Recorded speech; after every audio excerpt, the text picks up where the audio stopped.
Good morning everyone, সবাই কেমন আছে? গতকাল যে কুলেখাড়াগুলো কিনেছিলাম সেদিন আর খাওয়া হয়নি, তো আজকে খাবো।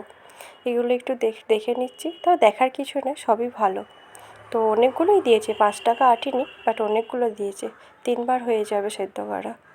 এই কুলেখাড়ার না প্রচুর উপকার আছে। কিয়ান যখন পেটে ছিল তখন আমার ব্লাড কমে গিয়েছিলো, ডক্টর বলেছিল ডেলিভারির সময় ব্লাড দিতে হবে, কিন্তু এই কুলেখাড়া খেয়ে আমার ব্লাড ঠিকঠাক হয়ে গিয়েছিলো। তারপর থেকে এই কুলেখাড়া মাঝে মধ্যেই খাই, সবসময় খাই না। পাতাগুলো থেতলে এর রসটাও খাওয়া যায়, কিন্তু আমি ওভাবে খেতে পারি না। এটাই জলে সেদ্ধ করে এই জলটাই খাই। আর যে তরকারিতে দেওয়া হয় সেটা ওইভাবে না খাওয়াই ভালো, কারণ গোটা তরকারিটা তো আর খাওয়া হয় না। ওই একটুখানি তরকারি খাওয়া হয়, ওতে আর কী হবে। এই যে এটা সেদ্ধ করতে দিয়েছি, এটা এখন সেদ্ধ হোক, ততক্ষণ আমি রেডি হয়ে নিই, কারণ কিয়ানকে আনতে যাবো স্কুল থেকে। এই যে আমি রেডি হয়ে গেছি। তো একটু শীত পড়েছে তো, মুখটা একটু টান ধরছে। যদিও আমার অয়েলি স্কিন, বেশি ক্রিম লাগাতে লাগে না, তবু বাইরে যাচ্ছি তো হাওয়া টাওয়া লাগবে মুখে, তখন একটু টান লাগবেই।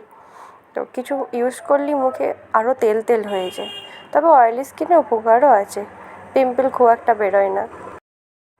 এখানে এটাও রেডি হয়ে গেছে, এটা বন্ধ করে চাপা দিয়ে যাব, এসে খাবো, ঠান্ডা হয়ে যাবে।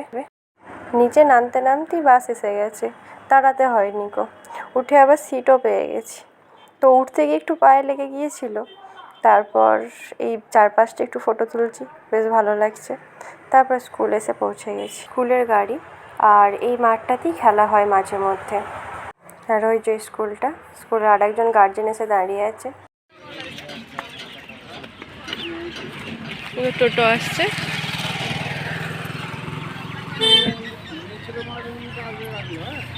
বেরিয়ে যাবেন? আমরা দুজনই আছি, এই বাচ্চাটার আমি।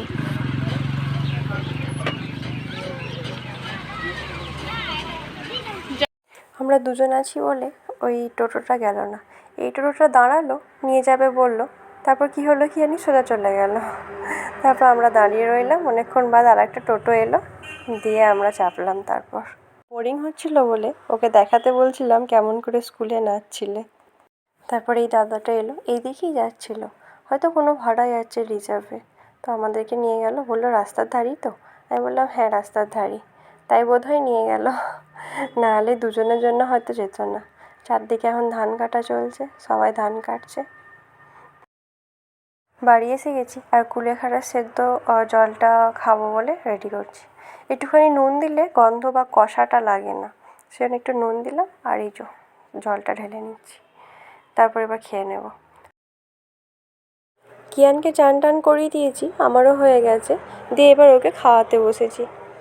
তো ও ফোন দেখবো বলে ঝোঁক করছে যে ঘরের ভিতর খাবো, আমি ওকে জোর করে ডাইনিং টেবিলে নিয়ে এসেছি।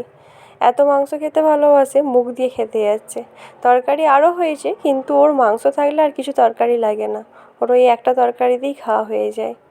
তো ভাতের আগে মাংস দাও করে চিল্লাচ্ছে, তাই ওকে আগে একটু মাংস দিচ্ছি। ভিডিওটি এখানেই শেষ করলাম, সবাই ভালো থাকবেন, সুস্থ থাকবেন।